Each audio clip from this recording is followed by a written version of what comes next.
السلام علیکم میرے پیارے دوستوں، آج ہم سٹارٹ کرتے ہیں پارٹ نمبر 17۔ امید ہے کہ آپ لوگوں کو پسند آئے گا۔ کل کی کہانی کو جاری رکھتے ہیں۔ چینل کو سبسکرائب کریں، لائک کریں، کمنٹ کریں، شیئر کریں اور بیل آئکن کو کلک کریں۔ تو سٹارٹ کرتے ہیں پھر۔ 8 دنوں بعد رات کا پچھلا پہر تھا۔ سلطان ایوبی کے جاگنے میں ابھی کچھ دیر باقی تھی۔ اسے ملازم نے جگا دیا اور کہا کہ الناصر، علی بن سفیان اور 2 اور نائب آئے ہیں۔ سلطان اچھل کر اٹھا اور ملاقات کے کمرے میں چلا گیا۔ ان حکام کے ساتھ ان دستوں میں سے ایک کا کماندار بھی تھا جو شہر سے دور گشت کرتے رہتے تھے۔ سلطان ایوبی کو بتایا گیا کہ کم و بیش 6000 سوڈانی، جن میں برطرف سوڈانی فوج کے افراد ہیں اور اس وحشی قبیلے کے بھی جس کے عقیدے کو ملیہ میٹ کیا گیا تھا، مصر کی سرحد میں داخل ہو کر ایک جگہ پڑاؤ کیے ہوئے ہیں۔ اس کماندار نے یہ عقل مندی کی کہ عام لباس 2 شتر سوار یہ معلوم کرنے کے لیے بھیجے کہ اس لشکر کا کیا ارادہ ہے۔ ان شتر سواروں نے اپنے آپ کو مسافر ظاہر کیا اور یہ معلوم کر لیا کہ یہ لشکر قاہرہ پر حملہ کرنے جا رہا ہے۔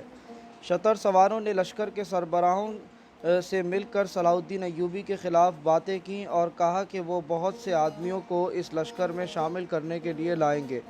یہ کہہ کر وہ رخصت ہو آئے۔ ان کی اطلاع کے مطابق یہ لشکر ادھر ادھر سے مزید نفری کا منتظر تھا اور اسے اگلے روز وہاں سے کوچ کرنا تھا۔ سلطان ایوبی نے پہلا حکم یہ دیا کہ خلیفہ کے محافظ دستے میں صرف 50 سپاہی اور ایک کماندار رہنے دو، باقی تمام دستے کو چھاؤنی میں بلا لو۔ اگر خلیفہ احتجاج کرے تو کہہ دینا کہ یہ میرا حکم ہے۔ سلطان نے علی بن سفیان سے کہا کہ اپنے شعبے کے کم از کم 100 آدمی جو سوڈانی زبان اچھی طرح بول سکتے ہیں، سوڈانی باغیوں کے بھیس میں اس کماندار کے ساتھ ابھی روانہ کر دو۔ کماندار سے کہا کہ یہ 100 آدمی ان 2 شتر سواروں کے ساتھ سوڈانیوں کے لشکر میں شامل ہوں گے۔ یہ 2 شتر سوار سنتری بتائیں گے کہ وہ وعدے کے مطابق مدد لائے ہیں۔ ان کے لیے ہدایت یہ دیں کہ وہ لشکر کی پیش قدمی کے متعلق اطلاع دیں گے اور یہ دیکھیں گے کہ رات کے وقت اس لشکر کے جانور اور رسد کہاں ہوتی ہے۔ سلطان ایوبی نے الناصر سے کہا کہ تیز رفتار گھوڑ سوار چھاپہ ماروں اور چھوٹی منجنیقوں کے دستے تیار رکھو۔ میں نے سوچا تھا کہ سیدھی ٹکر لے کر سوڈانیوں کو شہر سے دور ہی ختم کیا جائے۔ الناصر نے کہا، نہیں۔ سلطان ایوبی نے کہا، یاد رکھو الناصر، اگر دشمن کی تعداد کبھی تم سے تھوڑی ہو تو بھی براہ راست تصادم سے گریز کرو۔ رات کو چھاپہ مار استعمال کرو، شب خون مارو، دشمن کو پہلو سے لو، عقب سے لو، ضرب لگاؤ اور بھاگو۔ دشمن کی رسد تباہ کرو، جانور تباہ کرو، دشمن کو پریشان کرو، اس کے دستے بکھیر دو، اسے آگے آنے کی مہلت نہ دو، اسے دائیں بائیں پھیل جانے پر مجبور کر دو۔ اگر سامنے سے ٹکر لینا چاہتے ہو تو یہ نہ بھولو کہ یہ صحرا ہے۔ سب سے پہلے پانی کی جگہ پر قبضہ کرو، سورج اور ہوا کے رخ کو دشمن کے خلاف رکھو، اسے پریشان کر کے اپنی پسند کے میدان میں لاؤ۔ میں تمہیں عملی سبق دوں گا۔ اس لشکر کی یہ خواہش میں پوری نہیں ہونے دوں گا کہ وہ قاہرہ تک پہنچے یا میری فوج اس کے آمنے سامنے جا کر لڑے۔ اس نے علی بن سفیان سے کہا، تم جن 100 آدمیوں کو لشکر میں شامل ہونے کے لیے بھیجو گے، انہیں کہنا کہ وہ سوڈانیوں میں یہ افواہ پھیلا دیں کہ 6-7 دنوں تک صلاح الدین ایوبی فلسطین پر حملہ کرنے کے لیے جا رہا ہے، اس لیے قاہرہ پر حملہ اس کی غیر حاضری میں کیا جائے گا۔ ایسی بہت سی ہدایت اور احکام دے کر سلطان ایوبی نے انہیں بتایا کہ وہ آج شام سے قاہرہ میں نہیں ہوگا۔ اس نے انہیں قاہرہ سے بہت دور ایک جگہ بتائی۔ وہ اپنا ہیڈ کوارٹر دشمن کے قریب رکھنا چاہتا تھا تاکہ جنگ اپنی نگرانی میں لڑا سکے۔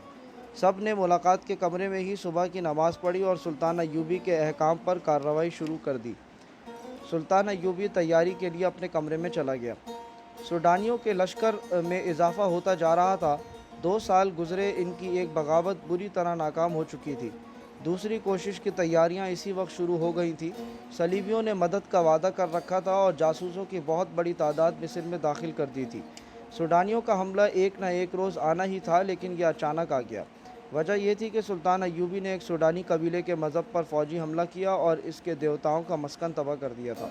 یہ وجہ معمولی نہیں تھی۔ مصر میں جو سلطان ایوبی کے مخالفین تھے، انہوں نے اس اقدام کو اس کے خلاف استعمال کیا۔ سوڈانی فوج کے برطرف کیے ہوئے باقی کمانداروں کو بھی موقع مل گیا۔ یہ سب فوراً حرکت میں آ گئے۔ ان میں مصری مسلمان بھی تھے۔ انہوں نے اس قبیلے کے مذہبی جذبات کو بھڑکایا اور انہیں کہا کہ ان کا مذہب سچا ہے، اور اگر وہ سلطان ایوبی کے خلاف اٹھیں گے تو ان کے دیوتا اپنی توہین کا انتقام لینے کے لیے ان کی مدد کریں گے۔ انہوں نے 5-7 دنوں میں لشکر جمع کر لیا اور قاہرہ پر حملے کے لیے چل پڑے۔ جوں ادھر ادھر کے لوگوں کو پتہ چلتا تھا، وہ اس لشکر میں شامل ہوتے جاتے تھے۔ 2 شتر سواروں کے ساتھ جب 100 مسلح آدمی اس لشکر میں شامل ہوئے، یہ لشکر سرحد سے آگے آ گیا تھا اور ایک جگہ پڑاؤ کیے ہوئے تھا۔ سلطان ایوبی رات کے وقت اتنا آگے چلا گیا جہاں اسے اس لشکر کی نقل و حرکت کی اطلاع جلدی مل سکتی تھی۔ ان 100 آدمیوں نے حملہ آوروں کے سربراہوں کو بتایا کہ صلاح الدین ایوبی چند دنوں تک فلسطین کی طرف کوچ کر رہا ہے۔ سربراہ بہت خوش ہوئے۔ انہوں نے یہ پڑاؤ 2 دن اور بڑھا دیا۔ اگلی رات سلطان ایوبی کو اس لشکر کی پہلی اطلاعیں ملی۔ اس سے اگلی رات اس نے 50 سوار اور 5 منجنیقیں بھیجی، جن کے ساتھ آتش گیر مادے والی ہانڈیاں تھیں۔ انہیں ایک گھوڑا کھینچتا تھا۔ آدھی رات کے وقت جب سوڈانی لشکر سویا ہوا تھا، ان کے اناج کے ذخیرے پر ہانڈیاں گرنے لگیں۔ مان بعد آتشیں تیر آئے اور مہیب شعلے اٹھنے لگے۔ لشکر میں بھگدڑ مچ گئی۔ منجنیقوں کو وہاں سے فوراً پیچھے بھیج دیا گیا۔ 50 سواروں نے 3-4 حصوں میں تقسیم ہو کر گھوڑے سرپٹ دوڑائے اور لشکر کے پہلوؤں کے آدمیوں کو کچلتے اور برچھیوں سے زخمی کرتے غائب ہو گئے۔ لشکریوں کو سنبھلنے کا موقع نہ ملا۔ آگ کے شعلوں سے جہاں اناج کا ذخیرہ جل رہا تھا، وہاں اونٹ اور گھوڑے بدک کر ادھر ادھر بھاگنے لگے۔ سلطان ایوبی کے سوار ایک بار پھر آئے اور تیر برساتے گزر گئے۔ وہ اس کے بعد نہیں آئے۔ دوسرے دن اطلاع ملی کہ سوڈانیوں کے کم و بیش 400 آدمی آگ سے گھوڑوں اور اونٹوں کی بھگدڑ سے چھاپا مار سواروں کے حملے سے مارے گئے ہیں۔ تمام تر اناج جل گیا اور تیروں کا ذخیرہ بھی نظر آتش ہو گیا تھا۔ لشکر نے وہاں سے کوچ کیا اور رات ایسی جگہ پڑاؤ کیا جہاں ادھر ادھر مٹی کے ٹیلے تھے۔ اس جگہ شب خون کا خطرہ نہیں تھا۔ اب رات کو گشتی دستے میں بھی پڑاؤ سے دور دور گشت کرتے رہے، مگر حملہ پھر بھی ہوا۔ اس کا انداز بھی گزشتہ رات جیسا تھا۔ لشکر کے سربراہوں کو معلوم نہیں تھا کہ ان کے 2 گشتی دستے سلطان ایوبی کے چھاپا ماروں کی گھات میں آ گئے تھے اور مارے گئے تھے۔ تیر اندازوں نے ٹیلوں سے آتش تیر چلائے اور غائب ہو گئے۔ شہر کا دھند لکا نکھرنے تک یہ شب خون جاری رہے۔ ان سے گزشتہ رات کی نسبت زیادہ نقصان ہوا۔ شام کو علی بن سفیان نے سلطان ایوبی کو اپنے جاسوسوں کی لائی ہوئی یہ اطلاع دی کہ کل دن کے وقت سوڈانی لشکر اس انداز سے پیش قدمی کرے گا کہ شب خون مارنے والوں کا ٹھکانہ معلوم کر کے اسے ختم کیا جائے۔ سلطان ایوبی نے اپنے قریب کچھ فوج رکھی ہوئی تھی۔ اس نے رات کے وقت حملہ نہ کرایا۔ اسے معلوم تھا کہ اب دشمن چوکنا ہوگا۔ ان کے روز اس نے 400 پیادہ سپاہی سوڈانیوں کے لشکر کے دائیں طرف نصف میل دور بھیج دیے اور 400 بائیں طرف۔ انہیں یہ ہدایت دی کہ وہ آگے کو چلتے جائیں۔ دونوں دستے جنگی تربیت میں سوڈانیوں کے پہلو سے گزرے تو سوڈانیوں نے اس خطرے کے پیش نظر اپنے پہلو پھیلا دیے کہ یہ دستے پہلو پر یا عقب پر حملہ کریں گے۔ سلطان ایوبی کی ہدایت کے مطابق اس کے کماندار اپنے دستوں کو پرے ہٹاتے گئے۔ سوڈانی دھوکے میں آ گئے۔ انہوں نے اپنے لشکر کو دائیں بائیں پھیلا دیا۔ اچانک سلطان ایوبی کے 500 سواروں نے ٹیلوں کی اوٹ سے نکل کر سوڈانیوں کے وسط میں حلہ بول دیا۔ یہاں ان کے اعلیٰ کمان تھی۔ گھوڑ سواروں کا یہ حملہ اچانک اور بے حد شدید تھا۔ سارے لشکر میں بھگدڑ مچ گئی۔ پہلوؤں سے پیادہ تیر اندازوں نے تیر برسانے شروع کر دیے۔ اس طرح صرف 1300 نفری کی فوج نے کم و بیش 6000 کے لشکر کو بھگدڑ میں مبتلا کر کے ایسی شکست دی کہ صحرا لاشوں سے اٹھ گیا اور سوڈانی قید میں بھی آئے اور بھاگے بھی۔ بھاگنے والوں کی تعداد تھوڑی تھی۔ یہ سوڈانیوں کی دوسری بغاوت تھی جو سلطان ایوبی نے انہی کے خون میں ڈبو دی۔ اب کہ سلطان ایوبی نے ڈپلومیسی سے کام نہیں لیا، اس نے جنگی قیدیوں سے معلومات حاصل کر کے ان تمام کمانداروں اور دیگر حکام کو قید میں ڈال دیا جو در پردہ بغاوت کی سازش میں شریک تھے۔ تخریب کاروں کی بھی نشاندہی کی ہوگی۔ انہیں سزائے موت دی گئی۔ رجب جیسے نائب سالاروں کو ہمیشہ کے لیے قید خانے میں ڈال دیا گیا۔ سلطان ایوبی حیران اس پر ہوا کہ بعض ایسے حکام اس سازش میں شریک تھے جنہیں وہ اپنا وفادار سمجھتا تھا۔ اس نے اپنے معتبر سالاروں اور دیگر حکام سے کہہ دیا کہ مصر کے دفاع اور سلطنت کے استحکام کے لیے سوڈان پر حملہ آور قبضہ ضروری ہو گیا ہے۔ اس نے خلیفہ العاضد سے محافظ دستہ واپس لے کر اسے معزول کر دیا اور اعلان کر دیا کہ اب مصر خلافت عباسیہ کے تحت ہے، اور یہ بھی کہ خلافت کی گدی بغداد میں ہوگی۔ سلطان ایوبی نے عرارہ کو 8 محافظوں کے ساتھ نور الدین زنگی کے حوالے کرنے کے لیے روانہ کر دیا۔ لڑکی جو فلسطین سے آئی تھی، نیکسٹ چیپٹر۔ سلطان صلاح الدین ایوبی نے کمرے میں ٹہلتے ہوئے آہ بھری اور کہا، قوم متحد ہو سکتی ہے اور ہو بھی جاتی ہے۔ قوم کا شیرازہ امرا اور حکام بکھیرا کرتے ہیں، یا وہ خود ساختہ قائد جو امیر، وزیر یا حاکم بننا چاہتے ہیں۔ تم نے دیکھ لیا ہے علی، مصر کے لوگوں کی زبان پر ہمارے خلاف کوئی شکایت نہیں۔ غداری اور تخریب کاری صرف بڑے لوگ کر رہے ہیں۔ ان بڑے لوگوں کو میری ذات کے ساتھ کوئی عداوت نہیں، میں انہیں اس لیے برا لگتا ہوں کہ میں اس گدی پر بیٹھ گیا ہوں جس کے وہ خواب دیکھ رہے تھے۔ سلطان ایوبی اپنے کمرے میں ٹہل رہا تھا۔ علی بن سفیان اور بہاؤالدین شداد بیٹھے سن رہے تھے۔ وہ ستمبر کے پہلے ہفتے کی ایک شام تھی۔ جون اور جولائی میں سلطان ایوبی نے سوڈانیوں کی بغاوت کو کچلا اور اس کے فوراً بعد العاضد کو خلافت کی گدی سے ہٹایا گیا تھا۔ اس سے پہلے اس نے سوڈانیوں کی بغاوت کو نہایت اچھی جنگی حکمت عملی سے دبا کر سوڈانی فوج چھوڑ دی تھی، مگر بغاوت کرنے والے کسی بھی قائد، کماندار یا عسکری کو سزا نہیں دی تھی۔ ڈپلومیسی سے کام لیا تھا۔ اس طرح اس کی جنگی اہمیت کی بھی دھاک بیٹھ گئی تھی، اور ڈپلومیسی کی بھی۔ اب کہ سوڈانیوں نے پھر سر اٹھایا تو سلطان ایوبی نے اس سر کو ہمیشہ کے لیے کچل دینے کے لیے پہلے تو میدان جنگ میں سوڈانیوں کی لاشوں کے انبار لگائے، پھر جو بھی پکڑا گیا اس کے عہدے اور رتبے کا لحاظ کیے بغیر اسے انتہائی سزا دی۔ اکثریت کو تو جلاد کے حوالے کیا، باقی جو بچے انہیں لمبی قید میں ڈال دیا یا ملک بدر کر کے سوڈان کی طرف نکال دیا۔ آج 2 مہینے ہو گئے ہیں، سلطان ایوبی نے کہا، میں سلطنت کے انتقام اور قوم کی فلاح و بہبود کی طرف توجہ نہیں دے سکا۔ مجرم لائے جا رہے ہیں اور میں سوچ بچار کے بعد انہیں سزائے موت دیتا چلا جا رہا ہوں۔ یوں دل کو تکلیف ہو رہی ہے جیسے میں قتل عام کر رہا ہوں۔ میرے ہاتھوں مرنے والوں کی اکثریت مسلمانوں کی ہے۔ محترم امیر بہاؤالدین شداد نے کہا، ایک کافر اور ایک مسلمان ایک ہی قسم کا گناہ کریں تو زیادہ سزا مسلمان کو ملنی چاہیے، کیونکہ اس تک اللہ کے سچے دین کی روشنی پہنچی، پھر بھی اس نے گناہ کیا۔ کافر تو عقل کا بھی اندھا ہے، مذہب کا بھی اندھا۔ آپ اس پر غم نہ کریں کہ آپ نے مسلمانوں کو سزا دی ہے۔ وہ غدار تھے، سلطنت اسلامیہ کے باغی تھے، انہوں نے اسلام کا نام مٹی میں ملانے کے لیے کافروں سے اتحاد کیا۔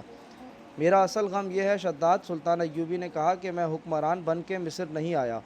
اگر مجھے حکومت کرنے کا نشہ ہوتا تو مصر کی موجودہ فضا میرے لیے سازگار تھی۔ جنہیں صرف امارت کی گدی سے پیار ہوتا ہے، وہ سازشی ذہن کے حاکموں کو زیادہ پسند کرتے ہیں۔ وہ قوم کو کچھ دیے بغیر لوگوں کی دلکش مگر جھوٹے رنگوں کی تصویریں دکھاتے رہتے ہیں۔ اپنے ذاتی عملے میں شیطانی خصلت کے افراد کو رکھتے ہیں۔ وہ اپنے ماتحت حاکموں کو شہزادوں کا درجہ دیے رکھتے ہیں اور خود شہنشاہ بن جاتے ہیں۔ میں کہتا ہوں کہ مجھ سے یہ گدی لے لو، لیکن مجھ سے وعدہ کرو کہ میرے راستے میں کوئی رکاوٹ کھڑی نہ کرنا۔ میں جو مقصد لے کر گھر سے نکلا ہوں وہ مجھے پورا کر لینے دو۔ نور الدین زنگی نے ہزاروں جانوں کی قربانی دے کر اور دریائے نیل کو عرب کے مجاہدوں کے خون سے سرخ کر کے شام اور مصر کا اتحاد قائم کیا ہے۔ مجھے اس متحد سلطنت کو وسعت دینی ہے، سوڈان کو مصر میں شامل کرنا ہے، فلسطین کو صلیبیوں سے چھڑانا ہے، صلیبیوں کو یورپ کے وسط میں لے جا کر کسی گوشے میں گھٹنوں بٹھانا ہے، اور مجھے یہ فتوحات اپنی حکمرانی کے لیے نہیں، اللہ کی حکمرانی کے لیے حاصل کرنی ہے۔ مگر مصر میرے لیے دلدل بن گیا ہے۔ وہ کون سا گوشہ ہے جہاں سازش، بغاوت اور غداری نہیں؟ ان تمام سازشوں کے پیچھے صلیبی ہیں۔ علی بن سفیان نے کہا، میں حیران ہوں کہ وہ کسی بے دردی سے اپنی جوان لڑکیوں کو بے حیائی کی تربیت دے کر ہمارے خلاف استعمال کر رہے ہیں۔ ان لڑکیوں کی خوبصورتی کا اپنا جادو ہے، ان کا طلسم ان کی زبان میں ہے۔ زبان کا وار تلوار سے گہرا ہوتا ہے۔ سلطان ایوبی نے کہا، وہ عقل جو تمہاری کمزوریوں کو بھانپ سکتی ہے علی، وہ اپنی زبان سے ایسے انداز سے اور ایسے موقع پر ایسے الفاظ کہلوائے گی کہ تم اپنی تلوار نیام میں ڈال کر دشمن کے قدموں میں رکھ دو گے۔ صلیبیوں کے پاس 2 ہی تو ہتھیار ہیں، الفاظ اور حیوانی جذبہ، جسے انسانی جذبے پر غالب کرنے کے لیے وہ اپنی جوان اور خوبصورت لڑکیوں کو استعمال کر رہے ہیں۔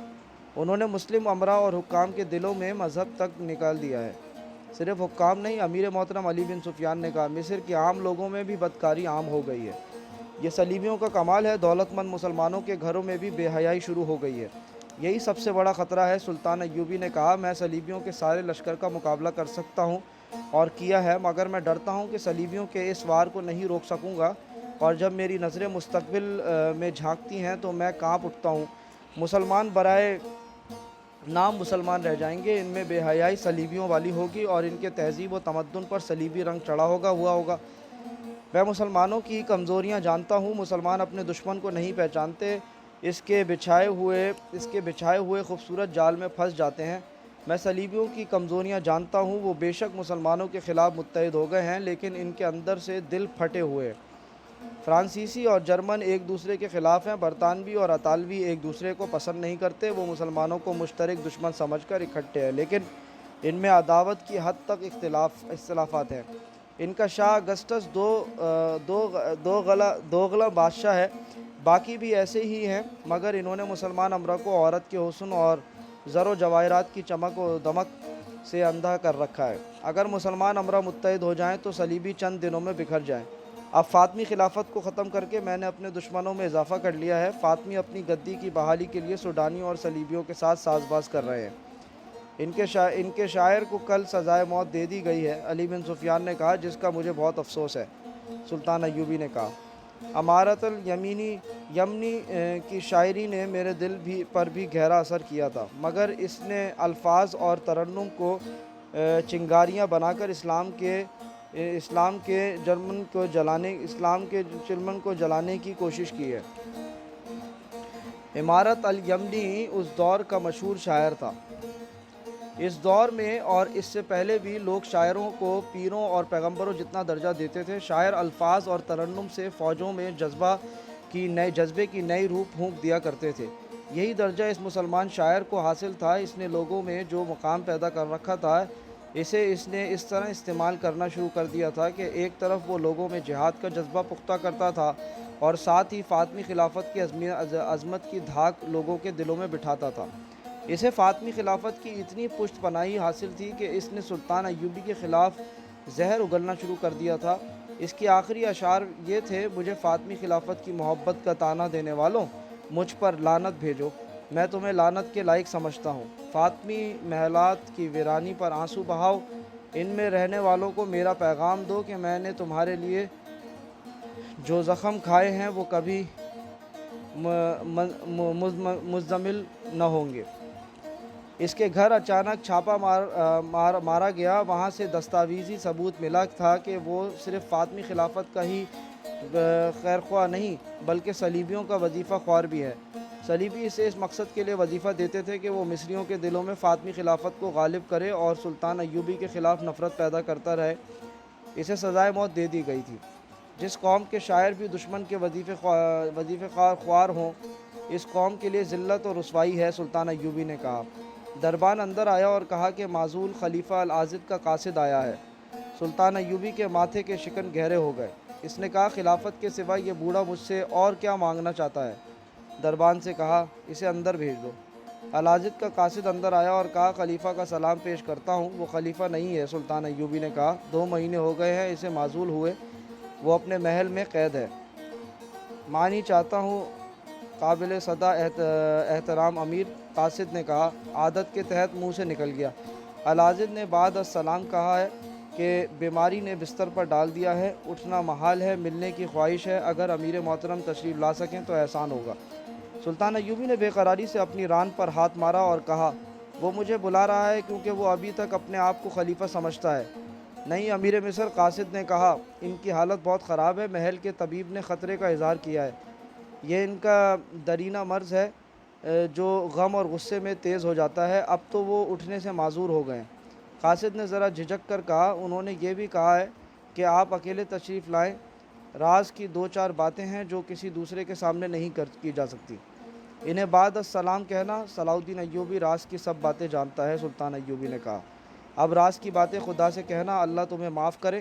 قاصد مایوس ہو کر چلا گیا۔ سلطان ایوبی نے دربان کو بلا کر کہا کہ طبیب کو بلا لاؤ۔ اس نے علی بن سفیان اور بہاؤالدین شداد سے کہا، اس نے مجھے اکیلا آنے کو کہا ہے، کیا میں اس میں کوئی چال نہیں ہے؟ کیا میرا خدشہ غلط ہے کہ مجھے محل میں بلا کر میرا کام تمام کرنا چاہتا ہے؟ اسے مجھ پر اوچھا وار کرنا چاہیے، اسے حق حاصل ہے۔ آپ نے اچھا کیا نہیں گئے، شداد نے کہا، اور علی بن سفیان نے تائید کی۔ طبیب آ گیا تو سلطان ایوبی نے اسے کہا، آپ العاضد کے پاس چلے جائیں، میں جانتا ہوں وہ بہت مدت سے بیمار ہے، معلوم ہوتا ہے کہ اس کا طبیب مایوس ہو گیا ہے، اب جا کر دیکھیں اور اس کا علاج کریں، یہ بھی ہو سکتا ہے کہ وہ بیمار نہ ہو، اگر ایسا ہے تو مجھے بتائیں۔ سابق خلیفہ الازد کو اسی محل میں رہنے کی اجازت دے دی گئی تھی جو اس کی خلافت کی گدی تھی۔ اس محل کو اس نے جنت بنا رکھا تھا۔ حرم دیس دیس کی خوبصورت عورتوں سے پر رونق تھا۔ لونڈیوں کا ہجوم الگ تھا، سینکڑوں محافظوں کا دستہ مستعد رہتا تھا، فوجی کماندار حاضری میں کھڑے رہتے تھے۔ سلطان ایوبی کے لائے ہوئے انقلاب نے اس محل کی دنیا ہی بدل ڈالی تھی۔ خلیفہ اب خلیفہ نہیں تھا، محل میں عیش و عشرت کا تمام سامان جوں کا توں رہنے دیا گیا۔ فوجی کمانداروں اور محافظ دستے کو وہاں سے ہٹا دیا گیا تھا۔ فوج کا ایک دستہ ابھی بھی وہاں نظر آتا تھا، مگر یہ الازد کا محافظ نہیں، پہرے دار تھا۔ خلافت کا محل چونکہ سازشوں کا مرکز تھا، اس لیے وہاں اب پہرا لگا دیا گیا تھا۔ الازد اب اپنے محل میں قیدی تھا، وہ بوڑھا تھا اور دل کے مرض کا مریض تھا۔ خلافت چھین جانے کا غم، بڑھاپا، شراب اور عیش و عشرت نے اسے بستر پر ڈال دیا تھا۔ چند دنوں میں وہ لاش کی مانند ہو گیا تھا۔ اس کی تیمارداری کے لیے 2 ادھیڑ عمر عورتیں اور ایک خادم اس کے کمرے میں موجود تھا۔ الازد آنکھ کھولتا انہیں دیکھتا اور آنکھیں بند کر لیتا تھا۔ محل کا طبیب اسے دوائی پلا گیا تھا۔ 2 جوان لڑکیاں کمرے میں آئیں، یہ الازد کے حرم کی رونق تھیں۔ ان میں سے ایک نے خلیفہ کا ہاتھ اپنے ہاتھ میں لیا اور اس پر جھک کر صحت کا حال احوال پوچھا۔ دوسری نے الازد کا چہرہ دونوں ہاتھوں پر تھام کر اسے صحت یابی کی دعا دی۔ دونوں لڑکیوں نے ایک دوسرے کی آنکھوں میں دیکھا اور ایک نے کہا، آپ آرام فرمائیں، ہم آپ کو بے آرام نہیں کریں گے۔ دوسری نے کہا، ہم ہر وقت ساتھ والے کمرے میں موجود رہتی ہیں، بلا لیا کریں، اور دونوں کمرے سے نکل گئیں۔ الازد نے کرہ کر لمبی آہ بھری اور اپنے پاس کھڑی ادھیڑ عمر عورتوں سے کہا، یہ دونوں لڑکیاں میری تیمارداری کے لیے نہیں آئی تھیں، یہ دیکھنے آئی تھیں کہ میں کب مر رہا ہوں۔ میں جانتا ہوں انہوں نے اپنی دوستیاں لگا رکھی ہیں، یہ گدی ہیں، یہ گدھ ہیں، میرے مرنے کا انتظار کر رہی ہیں، ان کی نظر میرے مال و دولت پر ہے۔ تم تینوں کے سوا یہاں میرا ہمدرد کون ہے؟ کوئی نہیں، کوئی بھی نہیں۔ فاطمی خلافت کے نعرے لگانے والے کہاں گئے؟ اس نے دل پر ہاتھ رکھ لیا اور کروٹ بدل لی، وہ تکلیف میں تھا۔ اتنے میں قاصد کمرے میں آیا اور کہا، امیر مصر نے آنے سے انکار کر دیا ہے۔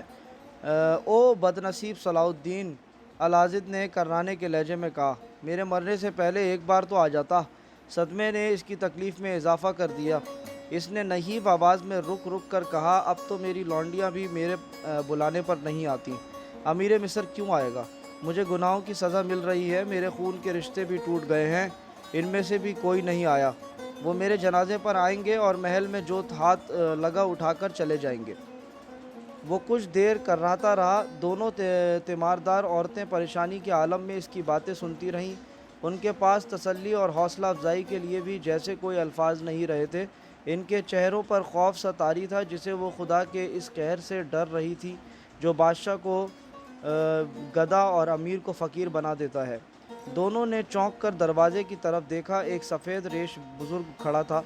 وہ ذرا رک کر اندر آیا اور الازد کی نبض پر ہاتھ رکھ کر کہا، السلام علیکم، میں امیر مصر کا طبیب خاص ہوں، انہوں نے مجھے آپ کے علاج کے لیے بھیجا ہے۔ کیا امیر مصر میں اتنی سی بھی مروت نہیں رہی کہ آ کے مجھے دیکھ جاتا؟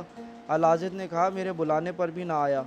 اس کے متعلق میں کچھ نہیں کہہ سکتا، طبیب نے کہا، انہوں نے مجھے آپ کے علاج کے لیے بھیجا ہے۔ میں یہ کہنے کی جرات ضرور کروں گا کہ اتنے بڑے واقعے کے بعد، جس میں باقاعدہ جنگ ہوئی اور ہزاروں جانیں ضائع ہو گئیں، امیر مصر شاید یہاں نہیں آئیں گے۔ انہیں آپ کی صحت کا فکر ضرور ہے، ایسا نہ ہوتا تو وہ مجھے آپ کے علاج کا حکم نہ دیتے۔ اس حالت میں آپ ایسی کوئی بات ذہن میں نہ لائیں جو آپ کے دل کو تکلیف دیتی ہے، ورنہ علاج نہیں ہو سکے گا۔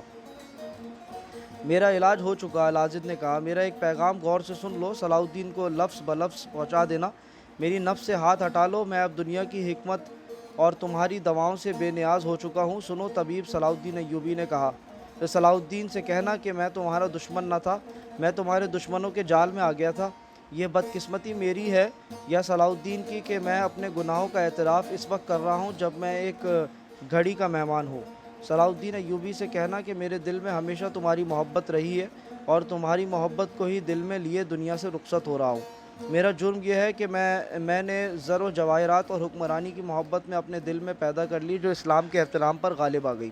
آج سب نشے اتر گئے ہیں، وہ لوگ جو میرے پاؤں میں بیٹھا کرتے تھے وہ بیگانے ہو گئے ہیں، وہ لونڈیاں جو بھی میرے مرنے کی منتظر ہیں، جو میرے اشاروں پر ناچا کرتی تھیں۔ میرے دربار میں انیاں رقص کرنے والی لڑکیاں مجھے نفرت کی نگاہوں سے دیکھتی ہیں۔ انسان کی سب سے بڑی غلطی یہ ہے کہ انسانوں کی باتوں میں آ کر خدا کو بھول جاتا ہے، اور یہ بھول ہی جاتا ہے کہ اسے خدا کے پاس جانا ہے جہاں کوئی انسان کسی انسان کے گناہوں کا بوجھ نہیں اٹھا سکتا۔ ان کمبختوں نے مجھے خدا بنا ڈالا، مگر آج جب حقیقی خدا کا بلاوا آیا تو مجھ پر حقیقت روشن ہوئی ہے۔ میں نے اس کو نجات کا ذریعہ سمجھا ہے کہ اپنے گناہوں کا اعتراف کر لوں اور صلاح الدین ایوبی کو ایسے خطروں سے خبردار کرتا جاؤں جن سے وہ شاید واقف نہیں۔ اسے کہنا کہ میرے محافظ دستے کا سالار رجب زندہ ہے اور سوڈان میں کہیں روپوش ہے۔ وہ مجھے بتا کر گیا تھا کہ فاطمی خلافت کی بحالی کے لیے وہ سوڈانیوں اور قابل اعتماد مصریوں کی فوج تیار کرے گا اور وہ صلیبیوں سے جنگی اور مالی امداد لے گا۔ صلاح الدین ایوبی سے کہنا کہ اپنے محافظ دستے پر نظر رکھے، اکیلا باہر نہ نکلے، رات کو زیادہ محتاط رہے کیونکہ رجب نے فدائیوں کے ساتھ ایوبی کے قتل کا منصوبہ بنا لیا ہے۔ اسے کہنا کہ مصر تمہارے لیے آگ اگلنے والا پہاڑ ہے، تم جنہیں دوست سمجھتے ہو وہ بھی تمہارے دشمن ہیں، اور جو تمہاری آواز کے ساتھ آواز ملا کر وسیع سلطنت اسلامیہ لے کر نعرے لگاتے ہیں، ان میں سے بھی صلیبیوں کے پالے ہوئے سانپ موجود ہیں۔ تمہارے جنگی شعبے میں فیض الفاطمی بڑا حاکم ہے، مگر تم نہیں جانتے کہ وہ تمہارے مخالفین میں سے ہے۔ وہ رجب کا دست راست ہے۔ تمہاری فوج میں ترک، شامی اور دوسرے عربی نسل کے جو کماندار اور سپاہی ہیں، ان کے سوا کسی پر بھروسہ نہ کرنا۔ یہ سب تمہارے وفادار اور اسلام کے محافظ ہیں۔ مصری فوجیوں میں قابل اعتماد بھی ہیں اور بے وفا بھی۔ تم نہیں جانتے کہ تم نے جب سوڈانی لشکر پر فیصلہ کن حملہ کیا تھا تو حملہ آور دستوں میں 2 دستوں کے کماندار تمہاری چال کو ناکام کرنے کے لیے تمہاری ہدایت اور احکام پر غلط عمل کرنا چاہتے تھے، لیکن تمہارے ترک اور عرب سپاہیوں میں جوش اور جذبہ ایسا تھا کہ اپنے کمانداروں کے حکم کا انتظار کیے بغیر وہ سوڈانیوں پر قہر بن کر ٹوٹے، ورنہ یہ 2 کماندار جنگ کا پاسا پلٹ کر تمہیں ناکام کر دیتے۔ الازد مری مری آواز میں رک رک کر بولتا رہا۔ طبیب نے اسے 1-2 مرتبہ بولنے سے روکا تو اس نے ہاتھ کے اشارے سے اسے چپ کرا دیا۔ اس کے چہرے پر پسینہ اس طرح آ گیا تھا جیسے کسی نے پانی چھڑک دیا ہو۔ دونوں عورتوں نے اس کا پسینہ پوچھا، لیکن پسینہ چشمے کی طرح پھوٹ رہا تھا۔ اس نے چند ایک اور انتظامیہ اور فوج کے حکام کے نام بتائے جو سلطان ایوبی کے خلاف سازشوں میں مصروف تھے۔ ان میں سب سے زیادہ خطرناک فدائی تھے جن کا پیشہ پراسرار قتل تھا۔ وہ اس فن کے ماہر تھے۔ الازد نے مصر میں صلیبیوں کے اثر و رسوخ کی بھی تفصیل سنائی اور کہا، انہیں مسلمان نہ سمجھنا، یہ ایمان فروخت کر چکے ہیں۔ صلاح الدین سے کہنا کہ اللہ تمہیں کامیاب کرے اور سرخرو کرے، لیکن یہ یاد رکھنا کہ ایک تو وہ لوگ ہیں جو چوری چھپے تمہیں دھوکہ دے رہے ہیں، اور دوسرے وہ لوگ ہیں جو خوشامد سے تمہیں خدا کے بعد کا درجہ دے دیں گے۔ یہ ان لوگوں سے زیادہ خطرناک ہیں جو چوری چھپے دھوکہ دیتے ہیں۔ اسے کہنا کہ دشمنوں کو زیر کر کے جب تم اطمینان سے حکومت کی گدی پر بیٹھو گے تو میری طرح دونوں جہان کے بادشاہ نہ بن جانا۔ سدا بادشاہی اللہ کی ہے۔ اسی مصر میں فرعونوں کے کھنڈر دیکھ لو، میرا انجام دیکھ لو، اپنے آپ کو اس انجام سے بچانا۔ اس کی زبان لڑکھڑانے لگی۔ اس کے چہرے پر جہاں قرب کا تاثر تھا وہاں سکون سا بھی نظر آنے لگا۔ اس نے بولنے کی کوشش کی مگر حلق سے خراٹے سے نکلے۔ اس کا سر ایک طرف لڑھک گیا اور وہ ہمیشہ کے لیے خاموش ہو گیا۔ یہ واقعہ ستمبر 1171 کا ہے۔ طبیب نے سلطان ایوبی کو اطلاع بھجوائی۔ محل میں الازد کی موت کی خبر پھیل گئی۔ محل کے کسی گوشے سے رونا تو دور کی بات ہے، ہلکی سی سسکی بھی نہ سنائی دی۔ صرف ان 2 عورتوں کے آنسو بہہ رہے تھے جو آخری وقت اس کے پاس تھی۔ سلطان ایوبی چند ایک حکام کے ساتھ فوراً محل میں گیا۔ اس نے دیکھا کہ وہاں برآمدوں اور غلام گردشوں میں کچھ سرگرمی سی تھی۔ اسے شک ہوا۔ اس نے محافظ دستے کے کماندار کو بلا کر حکم دیا کہ محل کے تمام کمروں میں گھوم جاؤ، تمام مردوں، عورتوں اور لڑکیوں کو کمروں سے نکال کر باہر صحن میں بٹھا دو اور کسی کو باہر نہ جانے دو، کسی کو کیسی ہی ضرورت کیوں نہ ہو استبل سے کوئی گھوڑا نہ کھولے۔ سلطان ایوبی نے محل پر قبضہ کرنے کا حکم دے دیا۔ اس نے عجیب چیز یہ دیکھی کہ الازد کو اپنے آپ کو بادشاہ بنائے بیٹھا تھا، اور جس نے عورت اور شراب کو ہی زندگی جانا تھا، اس کی میت پر رونے والا کوئی نہ تھا۔ محل مردوں اور عورتوں سے بھرا پڑا تھا مگر کسی کے چہرے پر اداسی کا تاثر بھی نہیں تھا۔ طبیب سلطان ایوبی کو الگ لے گیا اور اسے الازد کی آخری باتیں سنائیں۔ اس نے اپنی رائے ان الفاظ میں دی کہ آپ کو آخری وقت اس کے بلاوے پر آ جانا چاہیے تھا۔ سلطان ایوبی نے اسے بتایا کہ وہ اس خدشے کے پیش نظر نہیں آیا کہ اس شخص کا کچھ بھروسہ نہ تھا، اور دوسری وجہ یہ تھی کہ اسے ایمان فروشوں سے نفرت تھی۔ مگر اب طبیب کی زبانی الازد کا آخری پیغام سن کر سلطان ایوبی کو سخت پچھتاوا ہوا۔ ہونے لگا وہ بہت بے چین ہو گیا اور اس نے کہا اگر میں آ جاتا تو اس کے منہ سے کچھ اور راز کی باتیں نکلوا لیتا، وہ کوئی راز سینے میں نہ لے گیا ہو۔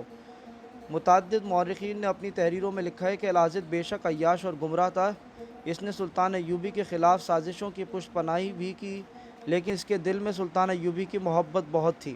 وہ دو مورخین نے یہ بھی لکھا ہے کہ اگر سلطان ایوبی الازد کے بلاوے پر چلا جاتا تو الازد اسے اور بھی بہت سی باتیں بتاتا۔ بہرحال تاریخ ثابت کرتی ہے کہ الازد کے بلاوے میں کوئی فریب نہیں تھا، اس نے اپنی روح کی نجات کے لیے اور سلطان ایوبی کی محبت کے لیے گناہوں کی بخشش مانگنے کا یہ طریقہ اختیار کیا تھا۔ بہت مدت تک سلطان ایوبی تعسف میں رہا کہ وہ آخری وقت الازد کی باتیں نہ سن سکا۔ بعد میں ان تمام افراد کے خلاف الزامات صحیح ثابت ہوئے تھے جن کے الازد نے نشاندہی کی تھی۔